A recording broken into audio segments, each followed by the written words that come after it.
సముద్రం మధ్యలో పచ్చదనంతో కలకలలాడే ఒక ద్వీపం కనిపిస్తే ఎవరికైనా అక్కడికి వెళ్లాలనిపిస్తుంది. కానీ బ్రెజిల్ తీరానికి సమీపంలో ఉన్న ఇల్హాడా క్యుమాడా గ్రాండే అనే ఒక ద్వీపం పేరు వింటేనే ఎవరికైనా వెన్నులో వణుకు పుడుతుంది. ఎందుకంటే ఇది ప్రపంచంలోనే అత్యంత ప్రమాదకరమైన విషసర్పాలకు సామ్రాజ్యం. అందుకే దీనిని స్నేక్ ఐలాండ్ అని కూడా పిలుస్తారు. సుమారు 106 ఎకరాల విస్తీర్ణం కలిగిన ఈ ద్వీపంలో 5,000 కంటే ఎక్కువ పాములున్నాయని ఒక అంచనా. అంటే ఇక్కడ ప్రతి చదరపు మీటర్కు కనీసం ఒక పాము ఉంటుంది.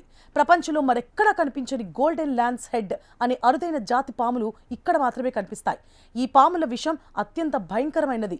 సాధారణ పాముల కంటే వీటి విషం 3 నుండి 5 రెట్లు ఎక్కువ శక్తివంతమైంది. వీటి కాటుకు గురైతే మనిషి మాంసం కూడా కరిగిపోయే అవకాశం ఉందని పరిశోధకులు చెబుతున్నారు. గాల్లో ఎగిరే పక్షులను వేటాడి తినడం కోసమే వీటి విషం ఇంత ఘాటుగా పరిణామం చెందింది. సాధారణ ప్రజలు ఈ ద్వీపంలోకి ప్రవేశించడాన్ని బ్రెజిల్ ప్రభుత్వం పూర్తిగా నిషేధించింది. కేవలం పరిశోధకులు లేదా నావికాదళం మాత్రమే ప్రత్యేక అనుమతితో అక్కడికి వెళ్లగలరు. 1920లో ఈ ద్వీపంలోని లైట్ హౌస్ చూసుకునే వ్యక్తి మరియు అతని కుటుంబం పాము కాటుతో మరణించిన తర్వాత ఇది జనసంచారం లేని ప్రదేశంగా మారింది. ఇన్ని పాములు ఉన్నప్పటికీ గోల్డెన్ ల్యాన్స్ హెడ్ పాములు అంతరించిపోతున్న జాబితాలో ఉన్నాయి.